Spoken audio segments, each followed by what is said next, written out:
Good morning, YouTubers. T Square with T Square Talk. Hope everybody's having a great day. I apologize yesterday for having my video up about 2 hours late. Some of y'all noticed, some of y'all didn't notice right off. But if you were on your drive to work and you watch these videos on your way to work and the video wasn't there, you're probably like, what in the world?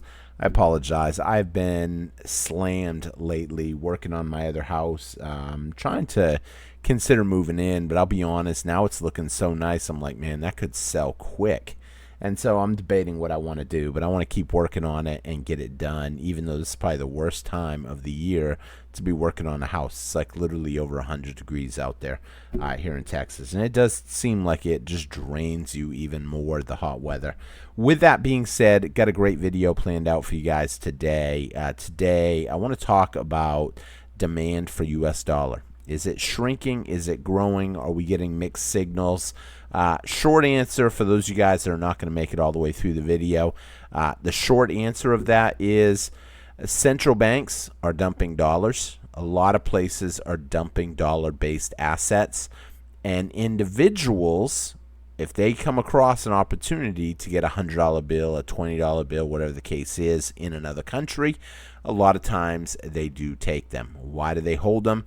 Because compared to their currency, the dollar is looking good.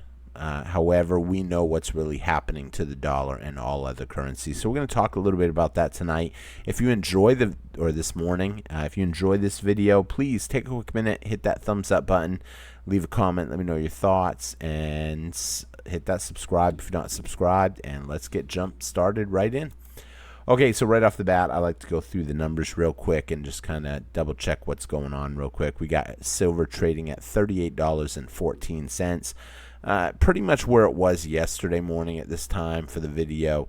We have the ups and the downs, and we're right back just over $38. A lot of people are getting discouraged. $38 seems like it's not going up fast enough for people. Keep in mind, we're in the summer. This is when silver is supposed to be the worst. This is when gold's supposed to be the worst. Precious metals usually don't always do that well in the summer, but they're doing great, I think, right now. Taking a quick look at gold, we got gold trading at $3,327. Pretty much going flat, as you can see here on the 5-day chart. You can see it's up just a little bit each day, but who knows where it's going to end, especially with everything going on around the world today. Let's take a quick look. Can't skip out on Bitcoin. Got to give an honorable mention for Bitcoin. Bitcoin trading at 118,000, up about 1/4%, which is pretty good. I wouldn't complain about that. But down the road in the long haul, I worry a little bit about Bitcoin. Taking a quick look at the DXY. Now, this is really interesting right here. And we've talked about this happening. We said this would happen. We get the dollar trading now at 98.83. But what's really important to look at here is the chart that I'm about ready to pull up for you. This is the 5-day moving chart for the DXY. As you can see, as we come into the Fed meeting, we're starting to work our way up higher and higher. I think, people know what's going on and they know something's going to go on. And so maybe there are a lot of people that are willing to invest in dollars, but I think when governments of the world get away from them, that's really bad. And, that's why I think it's important that we kind of talk a little bit about that this evening. When you look at the DXY year to date, you can kind of see the big drop here. This is the big picture. This is the big overall storm. It's rough right now. It really is.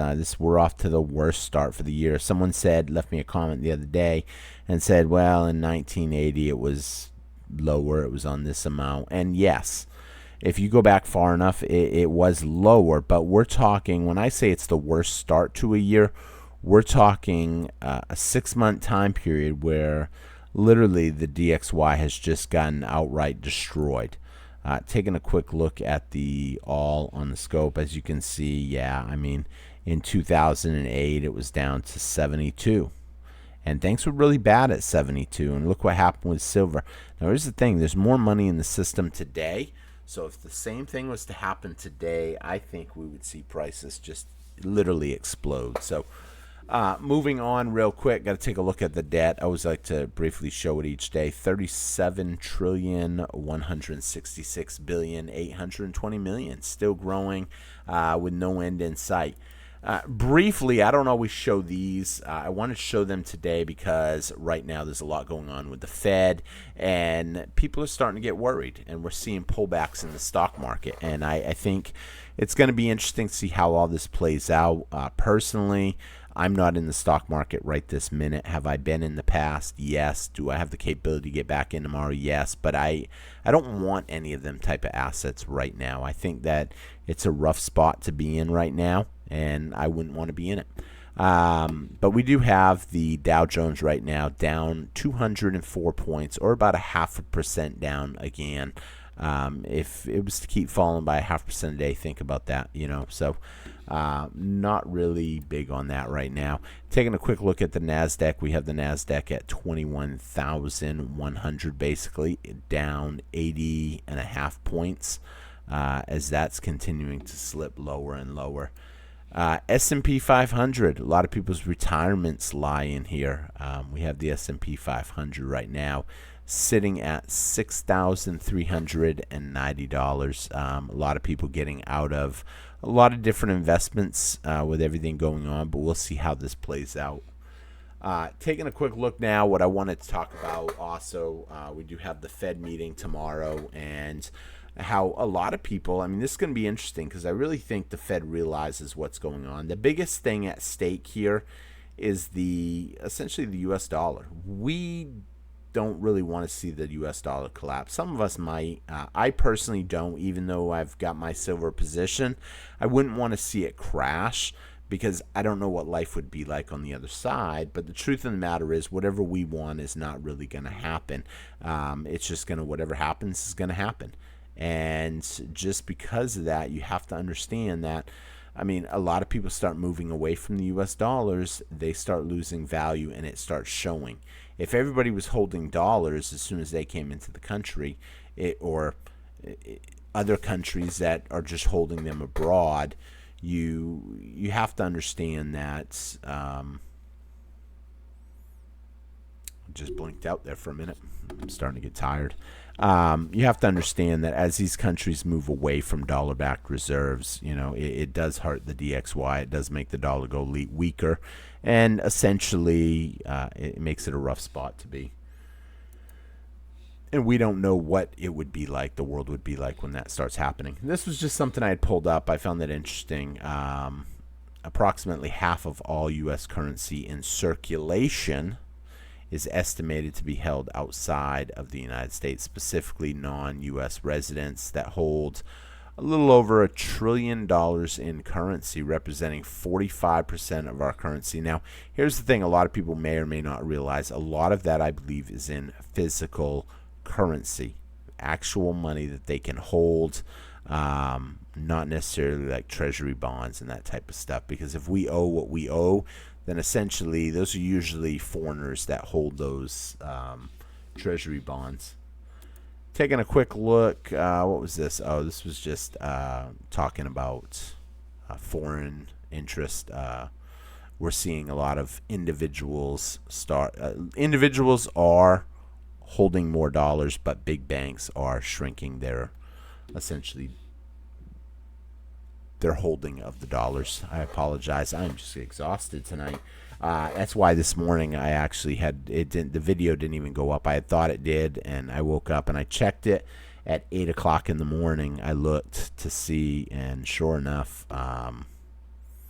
it didn't go up, and I was like, darn, I was so devastated because the very first comment that popped up, what happened this morning, I was like, no.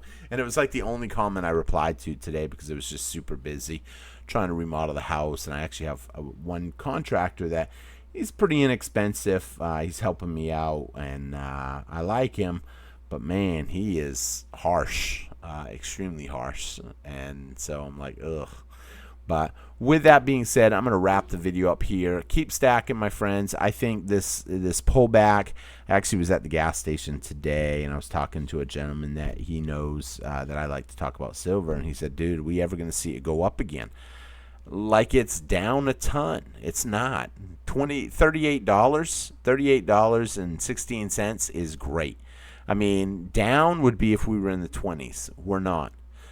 Do I think we could see a pullback? I mean, I'm still hopeful for a pullback, but I'm not going to risk at this point until we get closer to the end of the financial quarter. If the end of the financial quarter comes, then maybe I might start getting worried more. But here we are in essentially the middle of summer, almost dead center middle of summer. And when you look at what silver's doing, I mean, it's up $38.14. So still looking good.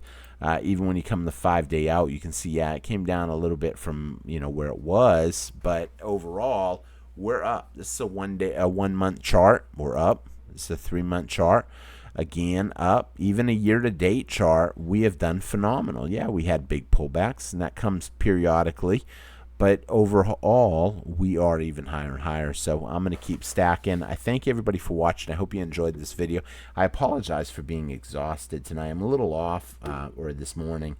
I'm a little off. I film these videos at night, but lately, where I've been getting up at like 5, 6 in the morning to work on that house, it's really important that I hurry up and get it done. So thank you all for watching. I hope you enjoyed the video. If you did, hit that thumbs up. If you didn't, hit that thumbs up twice, or thumbs down twice, I should say. Don't hit the thumbs up twice. That's kind of a joke, but I messed that all up too.